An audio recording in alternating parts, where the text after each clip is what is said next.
अस्सलाम वालेकुम दोस्तों, कैसे हो। मुझे उम्मीद है कि आप सभी से हो गए। न्यू अपडेट के साथ मैं आपके सामने फिर हाजिर हो चुके हैं। अगर आप कुवैत में रहते हैं, कुवैत की खबरों से हमेशा के लिए अपडेट रहना चाहते हैं तो ये वीडियो आप शुरू से लेकर आखिर तक देखते रहिए। इस वीडियो के अंदर मैं आपको काफ़ी ज़्यादा इंपॉर्टेंट जो है इन्फॉर्मेशन देने वाला हूँ और आप लोगों को बताने वाला हूँ कुछ ऐसी जानकारी जो कि आपके लिए काफ़ी ज़्यादा ज़रूरी है। और गुड न्यूज़ आपके सामने आ चुकी है, जो क्या एक बड़ा ऐलान जो है इम्यून को लेकर और बिल सलामा को लेकर और जो है कुवैत मुसाफिर मोबाइल आईडी एप्लीकेशन वगैरह को लेकर, इन सारी चीज़ों को लेकर जो है एक नया कानून जो है वो लागू किया गया है।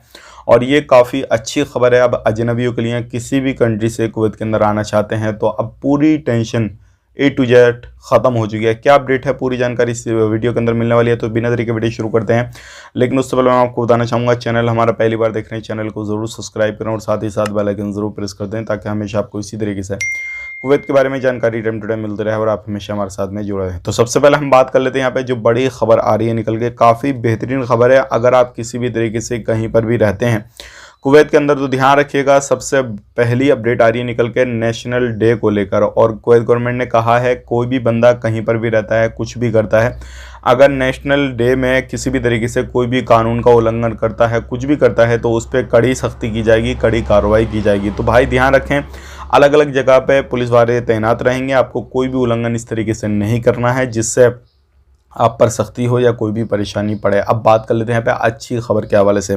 देखिए 23 फरवरी से जो है एक चीज़ लागू हो रही है। जैसे कि आपको मालूम है, अब कोई भी बंदा किसी भी कंट्री से आएगा तो 23 फरवरी जो है वो कल है, और कल से ये चीज़ लागू हो जाएगी। जितने भी, जैसे कि आपको मालूम है, जो भी बंदा आता है कुवैत के अंदर उनको बिल सलामा एप्लीकेशन वगैरह पे और जैसे मुसाफिर एप्लीकेशन वगैरह पे, ये सारी एप्लीकेशन वगैरह पे उनको रजिस्ट्रेशन वगैरह करना होता है, इम्यून वगैरह दिखाना होता है, कौन सी जगह से उन्होंने PCR वगैरह कराया, ये सारी चीज़ें क्लियर करनी होती हैं और कुवैत गवर्नमेंट से अप्रूवल लेना पड़ता है। लेकिन अच्छी खबर ये आ रही है कि आने वाले वक्त में ये सारी चीज़ों को रद्द कर दिया गया है। अब आने वाले वक्त में इस चीज़ की आप लोगों को ज़रूरत नहीं है। जिस तरीके से कोरोना से पहले लोग एंट्री एग्ज़िट कर रहे थे, अब उसी तरीके से करेंगे। तो ये बड़ी खबर है।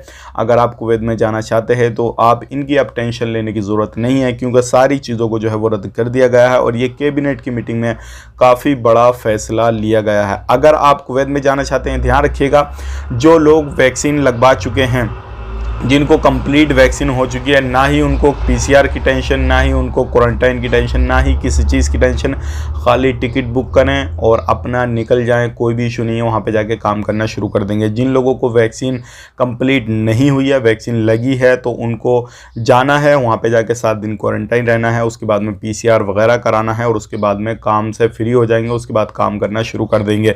जिन लोगों को कोई भी वैक्सीन नहीं लगी है उनको PCR लेकर जाना है, कोई भी वैक्सीन नहीं लगी है उन लोगों को, और वहाँ पे जाकर क्वारंटाइन रहना है, उसके बाद में PCR वगैरह कराना है और बात ख़त्म हो जाएगी। तो इस तरीके से अभी मसला चल रहा है। और आपके लिए मैं आपको बताना चाहूँगा, जितने भी ये एप्लीकेशन वगैरह थे, कैबिनेट की मीटिंग हुई और इनको रद्द कर दिया गया है। अब ये 23 फरवरी से लागू हो जाएगा और किसी भी तरीके से कहीं पर भी आपको इधर उधर रजिस्ट्रेशन करने की कोई भी ज़रूरत नहीं है।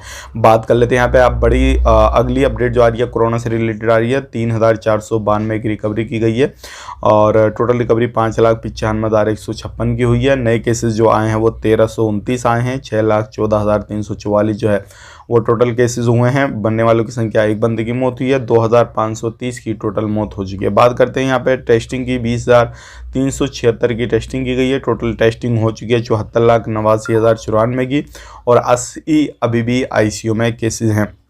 यहाँ पे बात करते हैं एक्टिव की, तो 16,658 एक्टिव केसेस हैं। तो अल्हम्दुलिल्लाह आने वाले वक्त में और भी अच्छी खबरें आएंगी।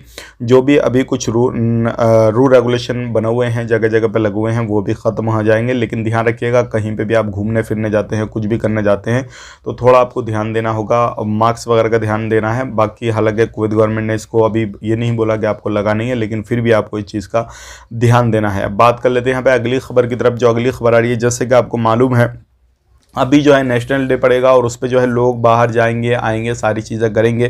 तो इस दौरान जो है 24 जो है फरवरी से लेकर 5 मार्च तक तकरीबन 2,42,000 से ज़्यादा लोग जो है आवाजाही करेंगे। ज़्यादातर कुवैत से बाहर घूमने के लिए जाएंगे, कुवैत में इतने लोग नहीं आएंगे और ये एक बड़ी ख़बर है। और इस बीच में जो है अगर आप कोई भी टिकट लेना चाहते हैं तो मैं आपको बताना चाहूँगा इस बीच के अंदर जो है आप अपना टिकट ना परचेज़ करें, क्योंकि आपके टिकट जो है कई गुना जो है वो इंक्रीज होता हुआ आपको नज़र आएगा और कई गुना आपको महंगा मिलेगा। तो इस चीज़ का ध्यान रखिएगा कि आपको इस बीच में टिकट नहीं लेना है। और अगर आप टिकट चाहते हैं तो या तो अब क्या लेंगे, आप 15-20 दिन के बाद में ही लें, तब तक ये सारा काम ख़त्म हो जाएगा, लोग घूम फिर के आ जाएंगे, सारी चीज़ें कर लेंगे, एंजॉय कर लेंगे।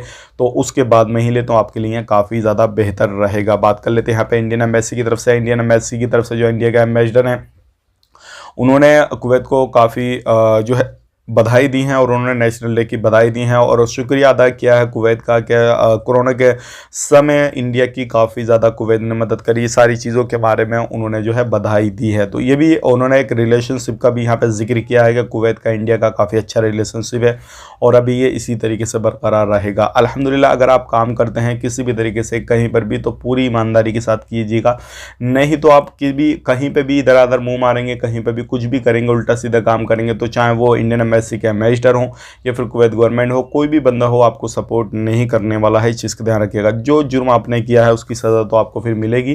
तो आप सही तरीके से काम करें, खुद को लीगल करें, अगर इलीगल है तो किसी भी तरीके से समझौता अपनी पार्टी से करें, उसके बाद में खुद को लीगल करके या तो एग्जिट कर लें या फिर आप वहीं पर दोबारा से काम करना शुरू कर दें। बात कर लेते हैं यहाँ पर अगली खबर की तरफ। जो अगली खबर आ रही है एयर इंडिया एक्सप्रेस की तरफ से आ रही है और इन्होंने ये जो कल खबर दी थी, कल के समय खबर दी थी शाम के टाइम में, मैं इस पे वीडियो नहीं बना पाया था और ये जो है ख़ास करके उन लोगों के लिए खबर दी है जो लोग इंडिया से कुवैत के लिए जाना चाहते हैं। और इन्होंने कहा है जो भी रूल रेगुलेशन कुवैत गवर्नमेंट ने बनाए हैं आपको उनको फॉलो करते हुए ही एयर इंडिया एक्सप्रेस में जो है वो सफ़र करना है। अगर आप उनको फॉलो नहीं करेंगे तो इन्होंने सारी चीज़ों का यहाँ पर जिक्र भी किया है, PCR वगैरह का रूल रेगुलेशन को लेकर। और अपना जो है कहीं पर भी आप ट्रेवल वगैरह करते हैं तो उस सारी चीज़ का इन्होंने जिक्र किया है। तो आपको इस चीज़ को ध्यान में रखते हुए जो है अपना सफ़र कंप्लीट करना है।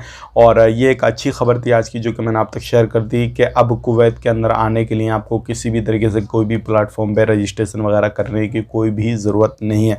अब यहाँ पे बहुत सारे लोग हमसे एक सवाल करते हैं और वो बोलते हैं कि कोवैक्सीन वाले लोग क्या इंडिया से कुवैत के अंदर आ सकते हैं या नहीं। तो मैं आपको बताना चाहूँगा बिल्कुल आ सकते हैं, क्योंकि जब बिना वैक्सीन वाले लोग इंडिया से कुवैत के अंदर आ सकते हैं तो वैक्सीन आपने ली है कोई भी टेंशन नहीं है। सिर्फ आपको जो है जो अप्रूवल वैक्सीन है वो ली है तो आपको क्वारंटाइन नहीं होना पड़ेगा, और जो अप्रूवल नहीं है वो ली है तो आपको PCR वगैरह करा के आना होगा और यहाँ पे आने के बाद में क्वारंटाइन वगैरह रहना होगा। तो ये सारी चीज़ों पर आपको ध्यान देना है और जो भी रूल रेगुलेशन है अपने ऑफिस वाले से जो है जहाँ से आप काम कराएं उनसे पूरा क्लियर कर लीजिएगा और वो आपको सारी चीज़ डिटेल्स में बता देंगे और उसके बाद में आप उनको फॉलो करके जो है कुवैत में एंट्री कर सकते हैं। तो उम्मीद करता हूँ वीडियो पसंद आएगा।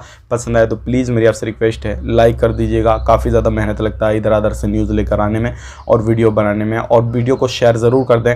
और कोई भी आपके माइंड में सवाल जवाब हो तो कमेंट करना ना भूलें, कमेंट कर दें, मैं आपको जवाब देने की कोशिश करूँगा। बाकी आप एक दूसरे को जवाब दे दिया करें किसी भी तरीके से आपके पास में नॉलेज है, क्योंकि अगर रहेगा वक्त तो इंशाल्लाह मैं आपको इस कमेंट बॉक्स पर भी वीडियो बनाकर बीच बीच में देता रहूँगा। आप अपना ख्याल रखें, अपनी फैमिली वालों का ख्याल रखें। Take care, bye bye.